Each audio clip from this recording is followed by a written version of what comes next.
The airplane would fly over and I would look up and my spirit would soar. That's where I want to be sometime. I want to live that way. I want to do those things.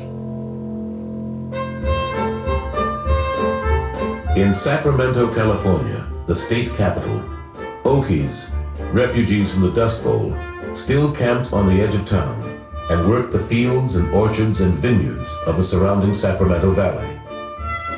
The city had been the gateway to the California gold rush and the western anchor of the Transcontinental Railroad. Although it was home to some 106,000 people, Sacramento still seemed like a small town. Tom and Earl Burke, who would be asked to sacrifice everything for their country, lived with their parents at 3240 Lassen Way, just north of town. It was a tremendous town. Everybody knew each other. All ethnic groups were just perfect. I mean, it was, you could go out on the streets at night at 11, 12 o'clock at night, and you could walk home in the dark. Nobody locked the doors. Nobody even thought of it. It was a nice, clean little town. The lower end of town was rather colorful to us. There were lots of whorehouses.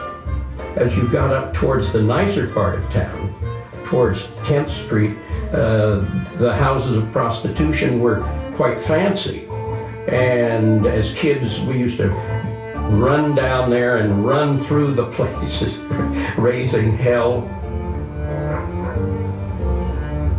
18-year-old Burnett Miller lived with his family in a comfortable neighborhood at 3643 West Lincoln Avenue.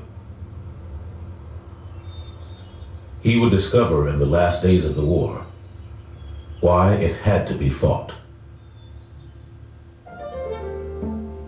Almost 7,000 Japanese Americans also lived in Sacramento and the surrounding county. Doctors, lawyers, teachers, and shop owners, as well as some of the most productive farmers in America. Susumu Sato and his family grew strawberries, grapes, and raspberries on their 20-acre farm east of the city. My mother didn't speak English. My father spoke broken English. As a youngster, at the age of about 8, 9, I guess, I used to walk down the railroad track to a place called Mills, and Mills had a semi-pro baseball team. And so I grew up in a sort of a baseball environment, I guess.